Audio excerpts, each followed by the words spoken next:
Bagi yang belum pernah mendengarkan ucapan selamat dari Abuna, sekali lagi Abuna berkata selamat tahun baru. Ini masih bulan Januari, saya percaya hati kita juga hati yang baru, hubungan kita dengan Tuhan juga adalah hubungan yang baru, dan berkat kita dengan Tuhan adalah berkat yang baru. Mari kita akan belajar satu poin yang sangat penting. Abuna lanjutkan dari khotbah Abuna beberapa waktu yang lalu tentang batu peringatan. Dan kali ini saya mengajak kita membuka di dalam Yosua pasal 4 ayat yang ke-7. Yosua pasal 4 ayat yang ke-7. Tetapi supaya kita memiliki gambaran utuh dari peristiwa ini, mari kita akan membaca mulai dari ayat yang pertama terlebih dahulu. Yosua pasal 4 ayat 1, kita baca dari ayat 1 sampai nanti ayat yang ke-7. Setelah seluruh bangsa itu selesai menyeberangi sungai Yordan, berfirmanlah Tuhan kepada Yosua, demikian, pilihlah dari bangsa itu 12 orang, seorang dari tiap-tiap suku. Dan perintahkanlah kepada mereka demikian, angkatlah 12 batu dari sini, dari tengah-tengah sungai Yordan ini, dari tempat berjejak kaki para imam itu, bawalah semuanya itu ke seberang, dan letakkanlah di tempat yang kamu akan bermalam nanti malam. Lalu Yosua memanggil ke-12 orang yang ditetapkannya dari orang Israel itu, seorang dari tiap-tiap suku. Dan Yosua berkata kepada mereka, menyeberanglah di depan tabut Tuhan Allahmu ke tengah-tengah sungai Yordan, dan angkatlah masing-masing sebuah batu ke atas bahumu menurut bilangan suku orang Israel. Ayat 6, supaya ini menjadi tanda di tengah-tengah kamu, jika anak-anakmu bertanya di kemudian hari, apakah artinya batu-batu itu bagi kamu? Ayat 7, maka haruslah kamu katakan kepada mereka bahwa air sungai Yordan terputus di depan tabut perjanjian Tuhan. Ketika tabut itu menyeberangi sungai Yordan, air sungai Yordan itu terputus. Sebab itu batu-batu ini akan menjadi tanda peringatan bagi orang Israel untuk selama-lamanya. Amin. Saudara, di awal tahun Abuna menyampaikan isi hati Tuhan mengenai the stone of help yang dialami oleh bangsa Israel ketika mereka berhadapan dengan orang-orang Filistin. Dan melalui batu itu Nabi Samuel memberi peringatan kepada bangsa Israel bahwa Tuhan sudah menolong mereka sejauh ini. Maka arti batu itu adalah Ebenezer, Ebeni Hazeri. Masih ingat Bapak Ibu? Sekarang kita akan melanjut bicara mengenai batu yang sama yang dimengerti sebagai batu peringatan. Kisahnya berawal ketika Yosua memimpin bangsa Israel memasuki tanah Kanaan pertama kali. Mereka menyeberangi dari wilayah Yordania menuju tanah Kanaan, dan ada batas alami. Batas alami itu adalah sungai Yordan. Mereka, rombongan yang besar, harus memasuki tanah perjanjian, tetapi masih ada satu halangan, yaitu sungai Yordan yang dalam dan tidak mudah untuk diseberangi. Apalagi mereka tidak hanya membawa diri mereka sendiri, mereka membawa barang-barang, benda-benda, binatang, ternak, gerobak, dan sebagainya. Apa yang terjadi? Yosua meminta imam-imam berjalan di depan. Dan imam-imam itu mengangkut tabut perjanjian Tuhan. Kita tahu bahwa tabut perjanjian adalah tanda kehadiran Tuhan di tengah-tengah orang Israel. Dan Allah memberikan petunjuk kepada Yosua bahwa imam-imam itu harus berjalan di barisan paling depan dan orang Israel di belakang. Dan ketika mereka berjalan, imam-imam itu harus mulai mencelupkan kakinya ke air di sungai Yordan itu. Dan mereka taat dan melakukan itu. Apa yang terjadi? Saudara, di depan mata seluruh bangsa itu terjadi keajaiban. Air sungai Yordan itu terbelah ke kanan dan ke kiri, sehingga mereka bisa turun dari tepian dari sisi Yordania dan menyeberangi sungai Yordan itu dan naik ke sisi menuju dan memasuki tanah perjanjian. Seluruh rombongan ini berlalu dengan selamat. Sementara imam-imam pemegang tabut itu tetap berada di tengah sungai. Setelah orang terakhir menyeberang, maka imam-imam itu masih tetap di sana. Yosua diperintahkan oleh Tuhan agar mengambil 12 orang dari setiap suku, mewakili setiap suku, membawa batu menjadi batu peringatan yang mereka dirikan di sana. Ini menarik sekali. Kemudian setelah mereka dari sungai itu mengambil batu, imam-imam bergerak naik dan air sungai Yordan yang terbelah itu menyambung kembali. sebuah keajaiban terjadi. Dan tanda dari keajaiban itu, supaya peristiwa itu bisa diingat turun-temurun, Elohim, Tuhan memerintahkan Yosua untuk menyusun batu peringatan yang terdiri dari 12 batu mewakili setiap suku. Inilah yang akan menjadi pokok renungan kita pada minggu ketiga bulan Januari tahun ini. Batu peringatan. Katakan bersama-sama dengan Abuna, batu peringatan.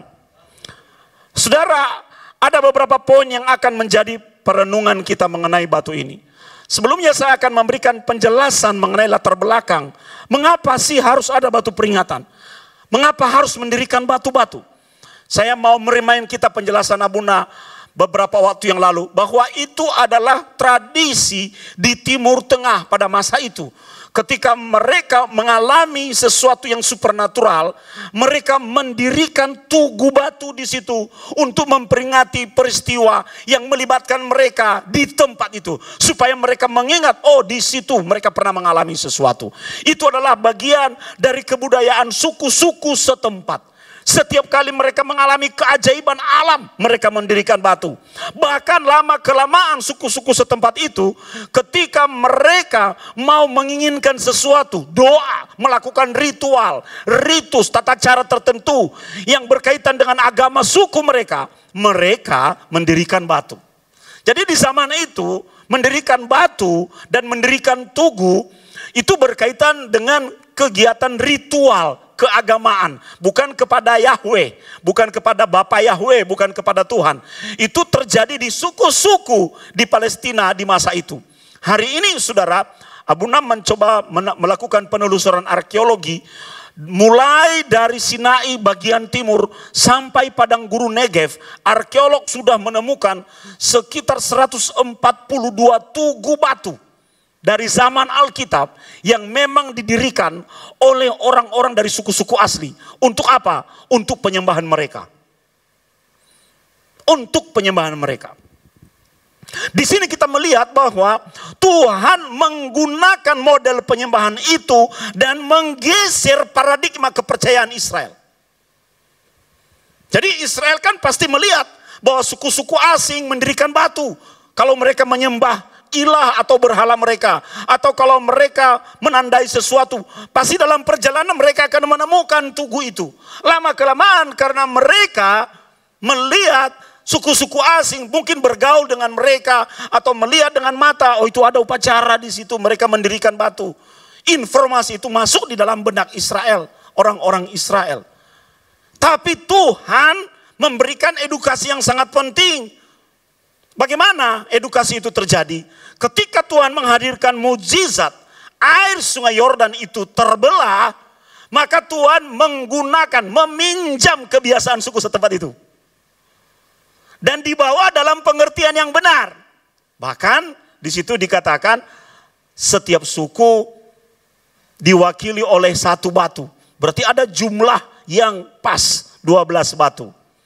Mungkin suku-suku lain asal mendirikan batu, tidak tentu jumlahnya berapa. Ini membuktikan bahwa Tuhan memiliki maksud dengan batu atau tugu yang hendak didirikan itu dalam pengertian yang benar, bukan di dalam pengertian suku-suku asing tersebut. Apa maksud Tuhan? Supaya batu itu menjadi simbol peringatan. Makanya di situ kita bisa melihat saudara di dalam ayat yang ke-7 kembali. Maka haruslah kamu katakan kepada mereka bahwa air sungai Yordan terputus di depan tabut perjanjian Tuhan. Ketika tabut itu menyeberangi sungai Yordan, air sungai Yordan itu terputus. Sebab itu batu-batu ini menjadi tanda peringatan bagi orang Israel untuk selama-lamanya. Kalau suku-suku asing mendirikan batu untuk penyembahan mereka, bagi Israel di dalam pengertian Tuhan, batu-batu itu menjadi menjadi tanda peringatan. Katakan bersama Abuna, tanda peringatan. Tanda peringatan apa?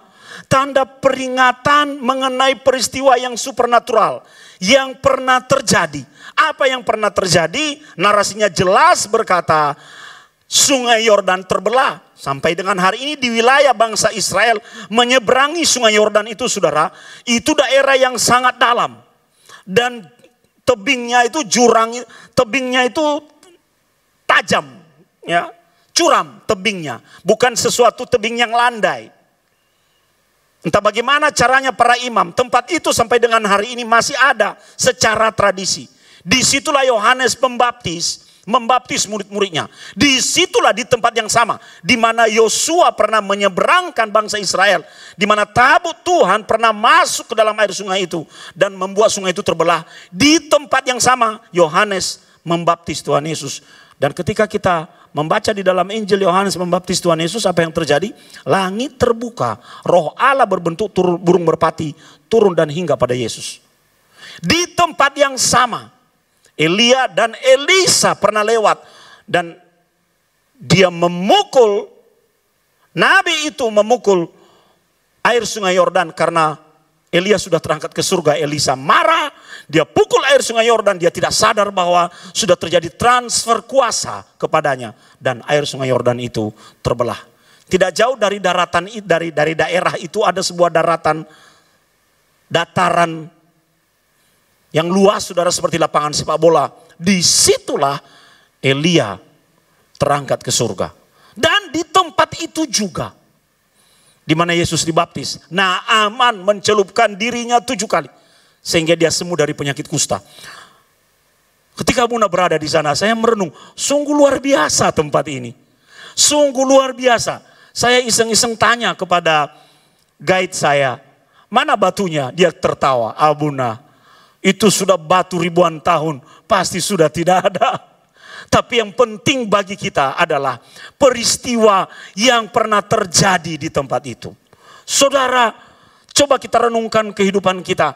Tahun lalu ada banyak, saya yakini setiap kita mengalami peristiwa supernatural dari Tuhan.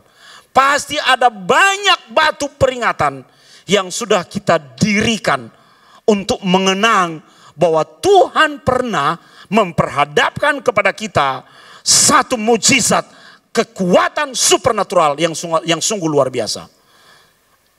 Perhatikan, batu ini selalu berkaitan dengan pekerjaan supernatural Tuhan. Oleh sebab itu mari kita berharap. Yang menjadi refleksi buat kita hari ini adalah harapan bahwa di sepanjang tahun 2021 ini pasti akan banyak juga batu. Mungkin setiap bulan kita mendirikan batu peringatan. Mungkin setiap minggu kita melakukan itu. Bahkan mungkin setiap hari. Karena di depan kita menyaksikan kedahsyatan Tuhan yang luar biasa.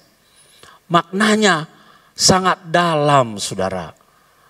Sebagaimana Tuhan membelah sungai Yordan di depan mata bangsa Israel, demikian Anda akan melihat banyak intervensi Tuhan.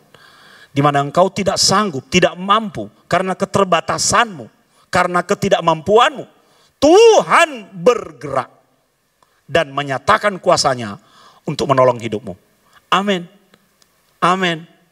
Tapi caranya harus benar. Bagaimana kita tahu bahwa caranya harus benar? Belajar dari apa yang dilakukan oleh Yosua dan orang-orang Israel di masa itu. Imam berada di depan yang membawa tabut, mendahului barisan. Artinya apa, saudaraku? Artinya kita harus menempatkan Tuhan di depan. Amin. Kalau Tuhan ada di depan, maka Dia yang menjadi petunjuk arah. Kita menjadi followersnya, pengikut Tuhan. Jangan kita tinggalkan Tuhan di belakang. Jangan kita simpan Tuhan di saku baju kita. Ini analogi, saudara. Tapi kita ikut Tuhan. Di mana-mana Tuhan pimpin, di situ kaki kita melangkah. Itu yang akan membawa kita mengalami mujizat keajaiban yang mendahului setiap batu yang akan kita susun sebagai tanda peringatan. Amin. Tuhan harus ada di depan.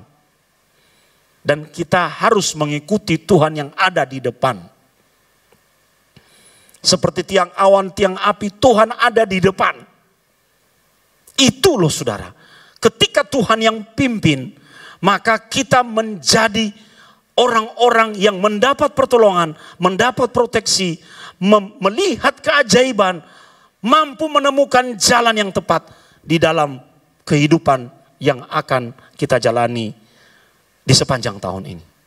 Tuhan akan membawa kita dalam keajaiban-keajaiban yang bahkan mungkin tidak pernah kita pikirkan sebelumnya. Banyak hal-hal yang luar biasa akan kita alami di sepanjang tahun ini. Ketika kita membiarkan Tuhan maju terlebih dahulu untuk setiap masalah yang sedang kita hadapi. Kan itu masalah toh. Mereka berdiri di tepi sungai Yordan. Dari sisi Yordania, mereka cuma 8 meter. 10 meter, 8 sampai 10 meter. Di sebelah itu sudah tanah perjanjian. 40 tahun mengembara di padang pasir. Sekarang sudah di depan mata. Ada halangan terakhir. Sungai itu harus diseberangi. Tuhan menyelesaikannya bagi mereka. Dan Tuhan yang sama yang akan menyelesaikannya bagi kita. Haleluya. Jadi dapat kita simpulkan Bapak Ibu, bahwa batu-batu peringatan ini sebenarnya menjadi sebuah memorial stone. Batu peringatan, memorial stone untuk diingat. Mengingatkan siapa? Pertama-tama diri kita. Diri kita. Kadang-kadang kita ini lupa diri. Kadang-kadang kita ini lupa bahwa semua pencapaian, keberhasilan, keberadaan, eksistensi kita itu karena Tuhan. Kadang-kadang kita lupa karena mungkin kita terlalu pintar. Kadang-kadang kita lupa karena mungkin kita punya banyak duit. Kadang-kadang kita lupa karena kita punya banyak koneksi. Kita lupa bahwa sebenarnya semua itu terjadi karena Tuhan sudah berjalan di depan kita, melakukan bagian di mana kita terbatas. Saudara, hanya orang-orang yang menempatkan Tuhan di depannya di sepanjang tahun ini yang akan membangun memorial stone di dalam kehidupannya. Hanya orang-orang yang mengikuti Tuhan, bukan mengikuti dirinya sendiri. Seperti yang Abuna katakan tadi, saat Tuhan ada di depan, orang-orang ini yang berada di belakang Tuhan yang mengikuti Tuhan akan menemukan hal yang supernatural dari satu supernatural ke supernatural berikutnya. Dari satu keajaiban ke keajaiban berikutnya. Bayangkan dari bulan Januari sampai bulan Desember, kalau Anda ikut Tuhan, maka akan banyak memorial stones yang akan Anda dirikan untuk mengenang dan menjadi prasasti akan perkara dahsyat yang terjadi di depanmu karena Tuhan bekerja. Haleluya. Memorial stones juga untuk mengingatkan bukan hanya kita, tapi mengingatkan generasi. Di awal bulan Abuna menjelaskan bahwa generasi ini perlu mengenang pekerjaan-pekerjaan yang Tuhan lakukan sebelumnya. Karena mereka tidak menyaksikan, karena mereka tidak melihat, karena mereka tidak terlibat di dalamnya. Mereka hanya mendengar cerita. Mungkin saat ini misalnya Nova dan Revo dan Revival nanti misalnya ya, saat mereka menikah dan memiliki anak, mereka bercerita kepada anak mereka, dulu engkong Abuna. Seperti ini. Kenapa? Karena mereka menjadi bagian dari peristiwa. Peristiwa apa? Abuna selalu senang dengan istilah ini. Batu-batu itu sebenarnya bicara tentang testimony of faith. Batu bisa berbicara untuk menyaksikan iman yang terjadi, yang dipresentasikan. Kuasa mujizat yang lahir dari iman. Mungkin anaknya mereka akan bercerita kepada anak mereka. Menurut engkong buyut Abuna, aduh, papa dulu cerita seperti ini. Generasi kedua, ketiga masih bisa bercerita, menjadi pelaku, saksi. Tapi generasi berikutnya, generasi ke-10, Mereka hanya mendengar cerita yang diturunkan. Melalui prasasti itu ada semacam kesaksian yang bisa bicara. Saudara, Buna itu selalu senang pergi ke Holy Land karena batu-batu bisa berbicara. Amin ya. Tempat bisa berbicara dan ada banyak kesaksian yang membuat kita sadar betapa Tuhan hebat dan berkarya melalui jejak yang ditinggalkan. Memorial Stones ini berbicara mengenai testimony of faith, kesaksian iman yang pernah terjadi sehingga batu dan tugu itu didirikan untuk mengenang, bukan untuk disembah loh ya, untuk mengenang iman yang pernah terjadi di tempat itu. Jangan berpikir itu adalah batu yang memang kita mengerti secara harafiah, saudaraku. Setiap hasil karya yang lahir dari iman itu adalah memorial stones. Amin. Jadi ketika Anda, contohnya gereja kita, ini adalah sebuah memorial stones. Bagaimana Tuhan berkarya, bagaimana Tuhan mewujudkan kenisahnya di tempat ini. Terjadi dengan banyak keajaiban. Itulah yang disebut dengan memorial stones. Batu peringatan, mungkin rumah Bapak Ibu, mungkin pekerjaanmu, mungkin barang yang Anda beli, itu terjadi karena keajaiban. Itu memorial stones, Anda punya kandungan cerita yang menjadi kesaksianmu bagi anakmu, cucumu, dan generasi di bawahmu yang diteruskan secara turun-temurun. Anda bisa bersaksi, kalau Papa tidak berdoa dulu, nggak mungkin kita bisa seperti ini. Nah, itu loh saudara. Jadi ini bicara mengenai sebuah titik dalam kehidupanmu, di mana Anda melihat Tuhan telah campur tangan. Dan Tuhan campur tangan itu karena Anda percaya kepadanya. Beriman secara radikal kepadanya. Itu. Makanya di situ dikatakan di dalam ayat ke-6. Supaya ini menjadi tanda di tengah-tengah kamu. Di tengah-tengah kamu, plural ya, di tengah-tengah komunitas, di tengah-tengah perkampunganmu, di tengah-tengah perkumpulanmu, di tengah-tengah komunitasmu, di tengah-tengah masyarakatmu. Itu loh maksudnya. Menjadi tanda di tengah-tengah kamu. Jika anak-anakmu bertanya di kemudian hari, apakah artinya batu-batu ini bagi kamu? Jadi anak pasti akan bertanya, itu kok batunya aneh sendiri ya? Coba Anda jalan-jalan di tepi sungai, di mana Anda bisa melihat orang-orang kreatif mendirikan batu-batu dengan teknik keseimbangan. Pernah melihat itu ya? Naik ke atas batu didirikan, karena menghubungkan titik berat dari batu-batu itu sehingga seimbang. Indah sekali. Ya, indah sekali. Itu hal yang tidak lazim. Kita pasti bertanya, siapa ya yang mendirikan batu ini ya? Apalagi di situ ada 12 batu yang disusun khusus dan tidak ada susunan batu yang lain. Pasti generasi berikutnya akan bertanya kepada generasi di atasnya. Anak bertanya kepada bapaknya, "Pak, itu batu itu apa ya?" "Oh, jangan ganggu-ganggu itu, Nak. Jangan pindah-pindahkan." Itu adalah tanda peringatan di mana air Sungai Yordan pernah terbelah, menceritakan kisah yang luar biasa akibat campur tangan Tuhan yang dahsyat. Wow, kalau kita mewariskan kesaksian iman kita kepada anak keturunan kita, maka dengan sendirinya kita membentuk iman dari anak keturunan itu. Saya ulangi saudara, kalau kita mewariskan iman kita, kesaksian demi kesaksian, pengalaman hidup kita bersama Tuhan kepada generasi di bawah kita, tanpa sadar kita sedang membentuk dan membangun iman dari anak-anak kita. Mari kita lakukan. Kita akan koleksi banyak kesaksian iman di sepanjang tahun ini. Dan itu menjadi cerita untuk kita teruskan kepada anak-anak kita. Yang pertama tadi Tuhan mengingatkan kita bahwa batu peringatan itu adalah memorial stones.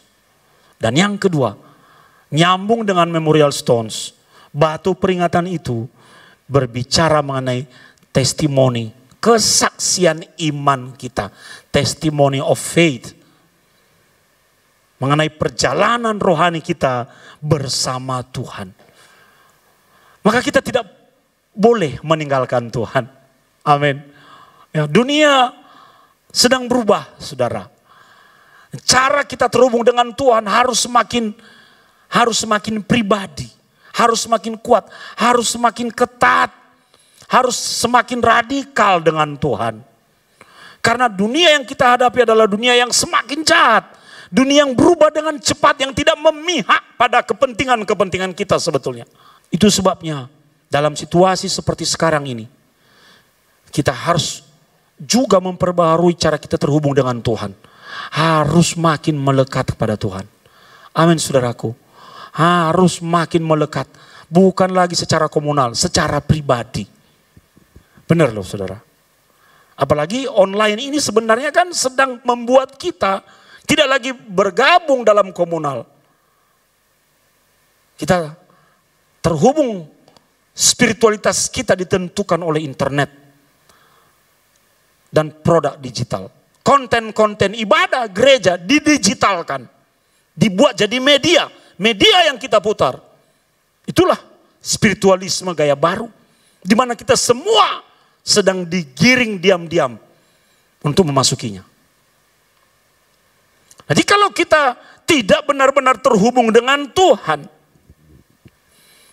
ini sebenarnya sebuah peringatan bagi generasi berikutnya. Karena orang-orang yang menyeberang menuju tanah perjanjian itu sudah mati.